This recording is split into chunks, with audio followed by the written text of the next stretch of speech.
Assalamu alaikum students, my name is Ms. Tabia and I'm your computer teacher. Today we are going to learn the topic chapter number 2, digital literacy, staying safe online. We have already completed this chapter till 2.6 from 2.1 unit. Today I'm going to give you a review class of 2.1 till 2.5 and then we'll start the lecture number 2.6. Okay, in this chapter we will learn how to recognize the risk and dangers on the internet, how to avoid risk and dangers on the internet, how to use internet content responsibly. It means to be a responsible internet user. Not everyone who uses the internet behaves responsibly. There are some people who makes the internet a dangerous place for us. There are criminals who attempt to steal from you. Others try to install malicious software on your computer. There are bullies who use the internet to frighten and threaten people. So in this unit, we will learn about the risk that the internet brings into our lives. You will learn the steps you need to take to guard against these risks. In 2020, by 2021, the cost of internet crime is expected to be $6 trillion a year. Businesses across the world will spend $1 trillion to protect themselves against criminals who use the internet. We will cover the topics like cybercrime, hacking, malware, cyberbully, antivirus software, internet shopping, e-commerce, secure sites, cookie, intellectual property, copyright, plagiarism, and firewall in it. Now, starting from the unit 2.1, where we are going to discuss the collecting data online. We will learn how data is collected online and how cookies are used on websites. Whenever we find information online, we use two of the things. Number one is online registration, where we register ourselves to become a member of that website. Online registration means to become a member of a website online. Websites such as social media and internet shopping sites usually ask you to register yourself. You can use them. Registration means becoming a member of a website. You fill in an online form and provide information about yourself to the owner of the site. In return for registering, you receive some benefits. For example, you might be able to read the pages that are hidden, not available for unregistered person. You can add your personal content over there. You can download various stuff like music, songs. You can leave messages in a chat room like Facebook. If you have noticed, whenever we make a new account on Facebook, we have to register ourselves, and next time once we have registered, next time we have to just enter the email address and the password to open it. Okay, so this is how some registration form looks like. You have to enter the student name. This is a ebook registration form, so you have to enter your student name, gender, student email, student ID number, and list of classes. Then you have to submit that data. Okay. Second type of in finding information online is online shopping. Buying online is called internet shopping, or you can say e-commerce. Internet shopping sites collect data when people buy things. Some of the data that shopping sites collect is personal data, including bank details or address and other contact details, so that company can deliver the items at your place, and the bank details so that they can just pay for the items by their end. Okay, so internet shopping sites collect basic data along with some personal details like bank details in order to make purchases. Internet shops use uh, some secured environment where you can enter the data. Okay, so how can we check that is it a secured website or not? The URL of a secure site starts with the HTTPS colon, where HTTP stands for hypertext transfer protocol and S stands for secure. If your website has this URL, and it starts from HTTPS, or it has a padlock sign, then it means that your website is secure and you can enter your data over there. They save your data in encrypted form. It encrypts the information. When it is saved, it is coded. You cannot the owner of the website cannot see the password or your personal information. If he can see that, he can view that in a encrypted or coded form. The third form is, you have cookies. A cookie is a small file that is stored on your computer when you visit a website. A cookie saves information about the way you use web pages. The website uses this information to improve your experience of using the cookies using the website. There are four types of cookies. Number one is essential cookie. They are used to make a website work as designed. If you do not accept it, the website header, footer, or whatever the material over the website, it will look same as it is being made. Okay, performance cookies are the one which collects information about how you use a website, means what type of data you are using watching. Okay, then we have the functionality cookies, records what you do on web pages. In performance cookies, they also track the tap button, means on which button are you tapping or you are clicking most. Okay, functionality cookies records what you do on a web page, means this information is used to personalize the web page, means which functions are you using the most. Okay, now advertising cookies records what you search online. They are used to give advertisements on your web page. Whatever you search mostly on your internet, you will see that those things on your every other website you use.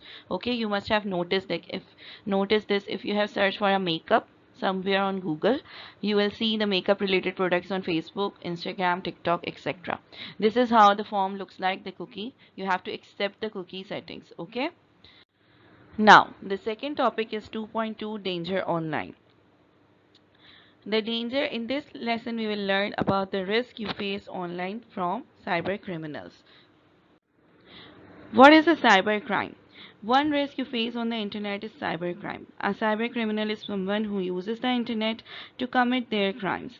Some cybercriminals sell illegally over the internet. Some cybercriminals attempt to steal money and other possessions from people. Cybercrime is a criminal activity that either targets or uses a computer network, or a network device. Most cybercrime is committed by cybercriminals or hackers who want to make money. However, occasionally cybercrime aims to damage computers or networks for reasons other than profit. The one who performs cybercrime is known as cybercriminal. Okay, there are several methods of cybercrime. Number one is identity theft, number two, phishing, number three, scamming, and number four, hacking. Number one is identity theft. If we talk about identity theft, a criminal steals personal information such as a person's name and address. They also steal official information such as social security numbers, passport numbers, NIC numbers, etc. Criminals can use a stolen identity to pretend they are someone else. They can open a bank account or a credit card account in someone else's name. Then they use that fake account to buy goods or to steal money from banks. It will be very harmful to the person who is the original owner of that card, because his money is going to be theft cyberly, means online thefting. Okay, so next one is phishing. Phishing, this is not the phishing, this is phishing. A criminal creates a fake website that looks like the official website of the real bank or internet shopping website. The criminal then writes a fake email that looks like it comes from the bank or shopping website. The email tells the person receiving the email that there is a problem with their account and they must log in to solve the problem. There is a link to fake website. When the person logs in it, the fake website records their username and password, and then they use it to harass someone. Okay, so this is called phishing. But we have already learned that how can we justify that, how can we know that the website where we are going to enter our data is secured or not. We have to see the URL, we have to check the URL, and either it starts from HTTPS or it has a padlock on it or not. If it doesn't have, then it means it is a phishing website, and you don't have to enter any information, your personal information over there. Number 3 is scamming, the most viral cybercrime nowadays. Okay, a criminal sends out an email that asks for money. Sometimes the email contains a threat that the victim owes money and will have to go to the court if they do not pay the debt. Sometimes the email offers something for sale at a very low price or asks for a donation to a charity. Scammers also use social media sites. If the criminal in a email enough victims, someone will be fooled and will send money to the criminal. For example, if the criminal has sent email to 1000 people and 100 people are get fooled, then he or she will be they will be sending some money and they'll earn so much huge amount from them. So this is a type of scam. Number 4 is hacking. A criminal breaks into a computer system, usually to steal files or personal information. Hackers usually try to break into computer systems that hold a lot of personal information. Bank details are an example of the type of system that hackers attack. Usually, hackers attack the bank system because they have money, obviously, not your personal systems. Okay. Next one is malware. A malware is a software that a criminal installs on a computer. Some types of malware are designed to steal personal information. Other malware is designed to damage files or stop a computer from working properly. Some types of malware are: number 1, virus, Trojan, ransomware, spyware, adware. A software that criminal install on a computer to steal personal information or to damage the computer data is called malware. If we talk about the virus, when we talk about the virus, what does come in our mind? Medical term virus, it means बीमारी, ठीक है, some viral infection or something infected red blood cells or infected white blood cells make a virus in our body. Similarly, when we talk about the computer virus, there is some infected malware being installed in our computer that spreads the virus in our files and it will not work as it has to work. Okay, next thing is Trojan. If you have ever heard about Trojan horse, in Spain when there was a war, two of the parties, Spain versus Italy, it was Spain and Italy, they were in a war. Spain ने चाल चली थी, they made a movement to make them fool by sending them a horse, a wooden horse, as a gift. It was very huge in size. It was something like this. Okay, but when they opened it, they got happy that now there will be a peace. But when they opened it, so many soldiers came out and finished them off, their soldiers. So this is a type of Trojan virus also. When you open a gift box, when you open an email where you have been congratulate for some gift, they will they are actually placing some malware or virus into your computer. If you have opened the email, then they have just sent a malware or some virus in your computer system. Then next one is ransomware. Ransomware encrypts all the data on the computer. That means that the data cannot be used. The victim of a ransomware attack receives a message demanding a payment to remove the encryption.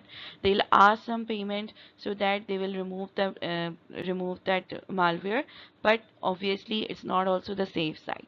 Now the spyware. Spy means किसी की जासूसी करना, okay, to spy someone.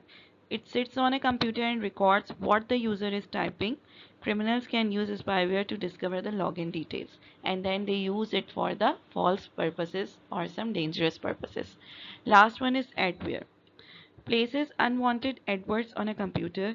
The adverts are often displayed in another web page such as social media or internet shopping sites. Adware is not as damaging as other malware, but it can be annoying. If you have adware on your computer, it is warning that your computer is vulnerable to other more dangerous malware.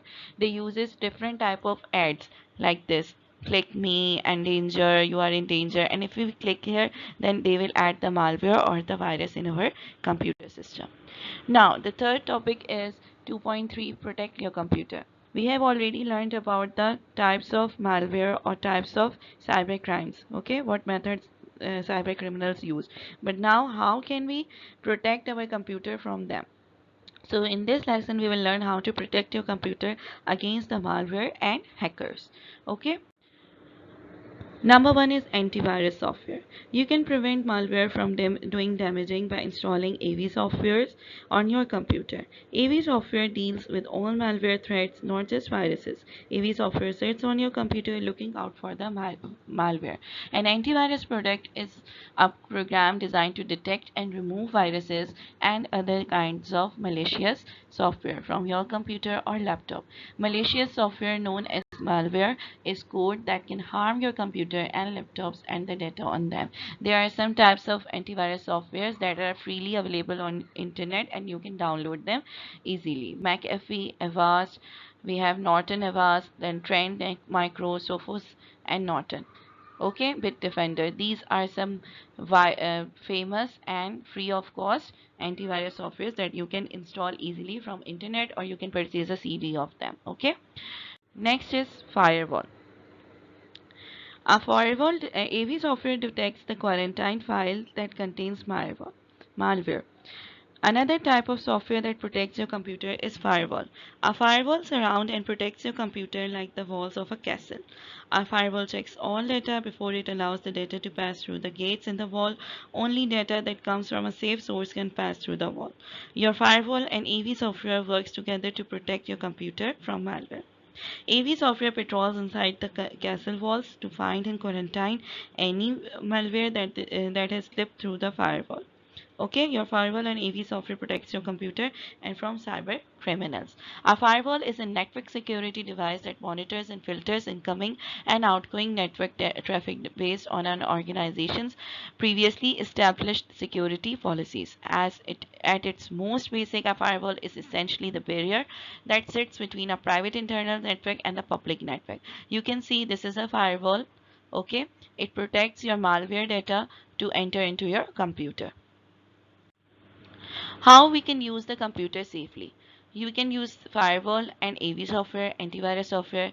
Use email safely. Do not click on every email you have received. Use the web safely. Do not search anything that can be damaging to your computer. Update your softwares so that no malware or no viruses should be intact in it. Keep your password safe. Note your password somewhere else. Do not save your passwords on your computer. Okay.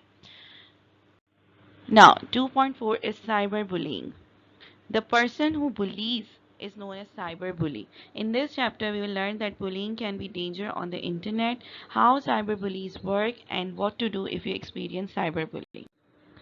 Cyberbullying is the use of technology to harass, threaten, embarrass, or target another person. Online threats and mean aggressive or rude texts, tweets, posts, or messages, they all count in cyberbullying. What are the methods cyberbullies use? A cyberbully uses several methods like harassment, impersonation, exclusion, dissing, photographs. If we talk about the harassment, we have so many things through which we can harass. A bully sends threatening messages by text message or internet messaging. This is a serious form of bullying. The messages often make physical threats that can be very frightening. Number two is impersonation. Impersonation means a bully chooses a target, a person they want to bully, and then send messages that pretend to be from the target. The messages are sent to people who know the target. The aim is to cause trouble between the target and their friends. Okay, so this is how you just sending the messages, wrong messages, and the friends get impersonation. Okay, next is exclusion. A bully sends messages that publicly exclude the target from the social groups and events. For example, the bully posts a message on a social media site saying that the target is not invited to an event. Number four, dissing. A bully circulates rumors about the target. Rumors are the untrue stories or opinions. The rumors are designed to humiliate and ridicule the target. The last one is photographs. Some cyberbullies use their smartphone cameras to take photos of a target. They then share the photos by text message or social media. They sometimes use the photos in harassment messages. Now, what effects of cyberbullying do we come to just happens on a person who is being bullied? Number one is lack of confidence. Obviously, his confidence will be lacked.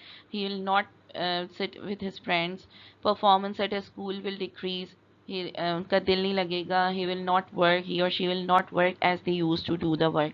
Loneliness, they want to sit lonely because they think that every people will ridicule them and every people will harass them. Change of personality, obviously when these all things happen, your personality changes. For if you would have been extrovert, then suddenly you have become introvert, you have to ask that person that what happened, either he or she has been cyberbullied or what. Okay, what makes a cyberbully? Why they do that? The cyberbully wants revenge for harm that has been done to them. It is rarely the person that bully who has caused the harm. They turn their own unhappiness and insecurity onto someone else. They want other people to like and admire them. Online bullying allows the bully to be anonymous, so they believe they can get away with their bullying. They are jealous of the person they bully. The cyberbully feels threatened by people who are different to themselves. The cyberbully is actually a jealous person who doesn't have any friends and who wants in to get into some other group, and they are just getting jealous of some people and they are unhappy whenever they see people happy, so they become a cyberbully. Okay, now 2.5, use content responsibly. In this lesson we will learn that what intellectual property is, how to use internet content responsibly and legally. In this unit, you have learned about the dangers posed by criminals on the internet. Theft of money and identity theft are serious problems on the internet. Another problem is the theft of intellectual property. What is an intellectual property? Intellectual property refers to the legal rights protecting creative works and inventions, including literary works, music, designs, trademarks, and trade names. These rights grant the creator or owner exclusive control over the use and distribution of their work, preventing others from copying or using it without permission. Intellectual property is protected through copyright laws, patents, trademarks, and other legal mechanisms. This fosters innovations, creativity, and recognition of creators' rights. Intellectual property means something that you have created using your mind, you intellect, and that you own it. Intellectual property can be a written book, it can be an image or artwork, it can be a music and song, it can be a plan and design, or a computer software and games. Intellectual property rights protect the creator of a piece of work. It is illegal for another person to steal or misuse the work. You can only use another person's work if they give you the permission of it. This is how the intellectual property owner can save their work using copyright, trademarks, and patents and registered designs. There are different types of intellectual property. They all have their own symbol. If you talk about the copyright, the symbol indicates the copyright. Copyright means you have the right to copy your work. Other people must ask your permission before they can use it. You automatically have copyright for any work you create. Trademark. Companies use trademarks to protect logos, slogans, and product names. The Microsoft logo is a trademark. No one else can use the Microsoft logo without their permission. Then we have a patent. Inventors use patents to protect their new inventions. A patent stops other people from copying an invention and claiming it as their own idea. For example, you have made a game and now it is your patent and you have just made a patent trademark. Okay? Now someone else copies that code from your game, then it would be illegal. Number 4 is registered design. This is used to protect the designs like wallpaper, carpet patterns, book designs. Okay. Now, what is software piracy? Software piracy, copyright theft, is a type of cybercrime. Criminals make copies of music, games, and films. They sell the copies often over the internet. This type of crime is called piracy. When software is illegally copied and sold, it is called software piracy. When legal copies of software, music, and games are sold, the person who created the work gets some money from each sale. When pirated copies are sold, the person does not get any money. It is illegal to download and use pirated versions of software and other files. Software piracy is an unauthorized use of legally protected software, which includes stealing, copying, distributing, modifying, or selling the software. Now, what are the Creative Commons? Whenever finding images on the internet, many software applications provide images you can use. For example, web editing tools like Wix and presentation software like Microsoft PowerPoint. You can also use many of the images that you find on the web. Creative Commons are licenses give everyone from individual creators to large institutions a standardized way to grant the public permission to use their creative work under copyright law. Many content writer owners make their own images available free of charge on the internet. They use a special license called Creative Commons. Creative Commons lets you use images without having to ask the owner for permission. Creative Commons music and video content is also available. There are so many websites that allow you to search for Creative Commons images, but you should enter the author name on it. You can see the image over here. The arrows at the left and right of the pages let you move between the images without returning to the search list. Click on the download button. The download box reminds you that you must attribute or credit your author. If you have a download button here, this means this is a Creative Commons. They have provided you the license to work legally. Okay, download the picture legally. You can see who owns the image in the bottom left corner. There is a name of the owner. Okay. Now, the last topic is giving credits. What are credits? Credits are called attributions. In this lesson, we will learn how to give credit when you use another person's work and how to write a citation. Using a citation. How to credit an image. In the last lesson, you learned how to find Creative Commons images on the web. Creative Commons images are shared by the people who made them. You can use most Creative Commons material free of charge, but you must give credit to the owner of the content. The text that you use to give credit is called a citation or an attribution. How to credit an image. Citation content can vary depending on the type of source and may include book, authors, book title, place of publication, publisher, date of publication, and page numbers if appropriate. Journal, authors, article name, article title, article journal title, date of publication, and page numbers. Here is an example of giving a credit. This is the author of the book chapter. This is the date or year when it was established. Meanings of meeting. This is the title of the book chapter. Video games. Meet in video games. In McCurry S. and Millers, these are the editors of the book. Literature and Meat since 1900. First episode. This is the book title. Springer International Publishing Company. They are the publishers. An edition of the book and page numbers of the chapter being mentioned here 231 till 247. Now, if you are including any URL from the internet, that this is how you are going to enter the URL of a book. Okay. Why are citations important? Citations are a way of giving credit when certain material in your work came from another source. It also gives your readers the information necessary to find that source again. It provides an important roadmap to your research process. Number one is enhancing credibility, means you are giving them the credit of work. Avoiding plagiarism. What is plagiarism? When you copy someone's works as it is, that is called plagiarism. Okay. Supporting claims and arguments. You cannot claim that work is yours. Obviously, the one who is the owner of that work, who is the owner of that task, will claim you if you will use it illegally. Facilitating further research. You can research further on those topics with the help of the credit owners. Acknowledging intellectual contributions means you are acknowledging their work, that they have done a very nice job. So this is the end of the lecture. Chapter 2 has been completed. Hope you people have understood the lecture. See you in the next class, inshallah. Thank you so much.